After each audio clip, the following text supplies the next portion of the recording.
በእውነት ዴዚ እንግዲህ እግዚአብሔር ብርታቱን፣ ትዕግስቱ፣ ጽናቱን ይስጥሽ።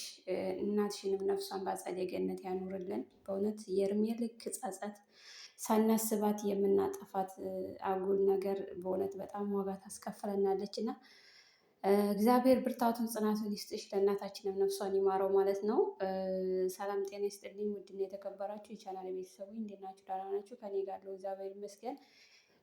በእውነት ኒንጃ ዛሬ ላይ ያየሁትኝ የሰማሁትኝ ነገር እጅግ በእውነት እኔ አላቅም ማለት ነው። አንዳንድ ጊዜ ሳናስባቸው ዋጋ የሚያስከፍሉን ሳናስባቸው የምናደርጋቸው ድርጊቶች የሚያስከፍሉን ዋጋ በእውነት በጣም በጣም የእድሜ ልክ ጸጸት ናቸው እና አንዳንድ ጊዜ ደግሞ ቤተሰቦቻችን እኛ እንዳንጎዳ ካለው አንጻር ያንን በማየት ነው ብዙ ጊዜ ቤተሰቦቻችን ለእኛ ብለው ነው እና የሆነ ነገር የሚያደርጉት ወይም የሚከለክሉን እና እኛ ደግሞ 20 ቤት በቃ ከ18 በላይ 18 ዓመት በላይ ያለን ልጆች ደግሞ ቤተሰብን ምንም ልንሰማ አንችልም። የሆነ ነገር ራሳችን ፈልገን ልናደርገው ስንል እናደርገዋለን እንጂ ቤተሰብን ያስቀይማን ወይም ቤተሰብ ዛሬ እንደዚህ ሆኖ ነገ ጧት ይመለሳን በማለት ልብ ሳንላቸው የምናጠፋቸውን ነገር የእድሜ ልክ ጸጸት ነው የሚያስከትልብንና በእውነት እንደዚህ አላቅም። እግዚአብሔር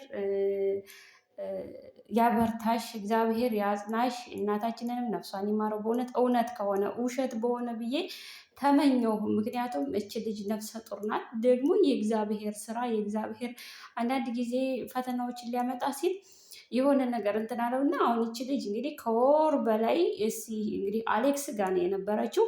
እንግዲህ ሳምንት አይሞላትም ተነስታ አሜሪካ ገብታለች። ከአሜሪካ እንግዲህ ያው እች ልጅ ህፃን ልጅ ናት። ያኔ ህፃንነቷ ሳይሆን ቢያንስ 23 እንደዛ 24 ይሆናታል እድሜዋ ሳይሆን ያው አኗኗሯ ሁኔታዋ እዛ ላይ ደግሞ እንደምታውቁት ነው የውጭ አገር ልጆች ብዙም የሚቋቋሙት ነገር የለም እንደ ገጠር ማህበረሰብ እና እች ልጅ እንግዲህ እርግዝና ከበደኝ፣ በጣም ትፈራገጥብኛለች፣ እርግዝና ከበደኝ፣ ምን ላድርግ ምናምን እያለች ገና በ5 ወሯ በጣም እየተጨናነቀች ባለችበት ነው እንግዲህ ሰውም ደግሞ እናቲቱ ልጄ ናፈቀችኝ እያለች ጽሁፍ ምናምን እየጻፈ ነበረ፣ ጥቅስ ምናምን እያደረገች ነበረ ምናምን እንግዲህ አላቅም ተጠያይቀው ሊሆን ይችላል ወይም ደግሞ እንታረቅ ተባብለውም ልጅቱ አልታረቅም ብላት ሊሆን ይችላል። እንግዲህ ሴትየቱ ልጄን ናፈቀችኝ እያለች ነበር ምናምን ብለዋል። ግን አንዳንድ ጊዜ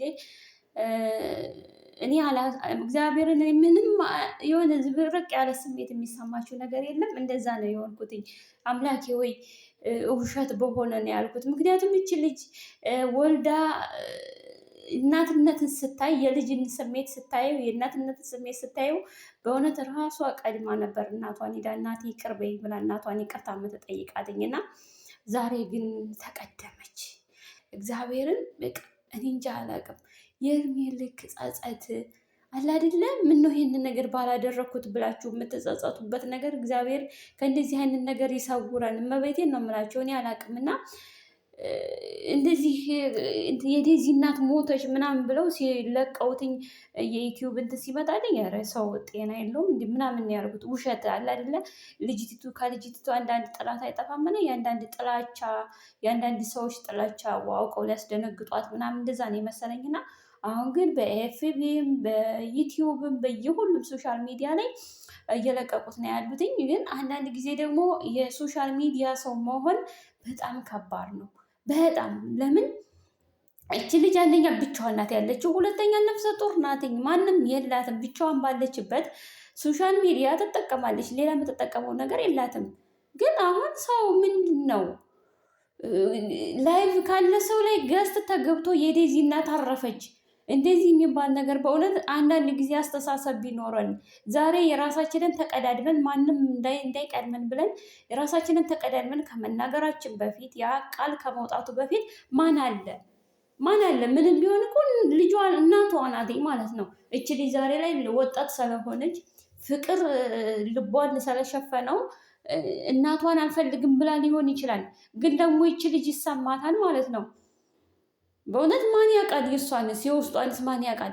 እች ልጅ እኮ አሁን ባለችበት ሁኔታ እናቴ ጋር ብታረቅስ ከዛ ላይ ደግሞ በዙሪያ ያሉት ሰዎች ደስተኛ የሆኑ አይሆኑ፣ ይቺ ልጅ እኮ ልቧ ገና እያመነታ ነው ማለት ነው።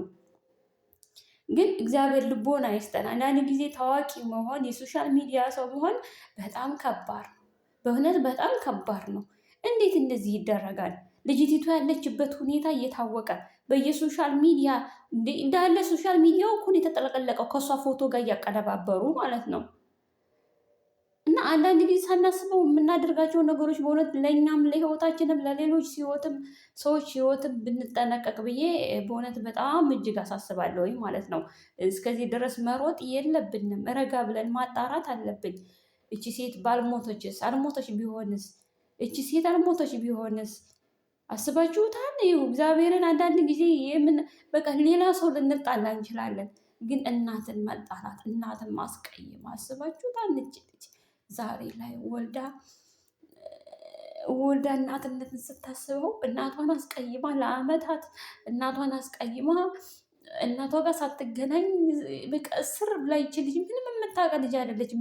እንደዚህ ሰውነቷን ቢታወቅም በእውነት በቃ አይደለም ምንም የምታውቅ ልጅ አይደለችም። ምንም ወጥታ እንኳን ማታውቅ ልጅ ናት። አይታችኋት ከሆነ አሜሪካ ያደገች ልጅ እንኳን ትመስልም። አሁን አይታችኋቸው ከሆነ ቀልጣፋዎች ናቸው የሚያደርጉት አክት ምናምን። እች ልጅ ግን በጣም የቤት ልጅ ናት። በቃ እንትን በላይ ያደገች ልጅ ናት። እና እግዚአብሔር ያጽናሽ። እግዚአብሔር በቃ አላውቅም ምንም አለለም።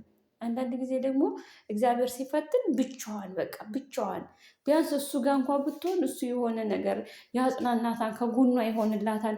ግን አሁን በቃ ብቻዋን እግዚአብሔርን እኔ ምንም ማለት አልችልም። እግዚአብሔር ያጽናሽ ዴዚ፣ እናትሽንም ነፍሷን ይማረው። በእውነት እግዚአብሔር ይቅር ባይ ነው እና አላቅም ምን እንጃ ምን እንደምን ማለት እና ውድ ቤተሰቦች ብንጠነቀቅ ለራሳችን አንዳንድ ጊዜ ለሰዎች ብናስብ ብዬ አስባለሁኝ። እንዴት ሰው ሞተ ተብሎ ልጅ አለ፣ ይች ልጅ ነፍሰ ጡር ናት፣ ብዙ ነገር አለው እና ሞተ ተብሎ ዝም ብሎ አይለቀቅም ማለት ነው።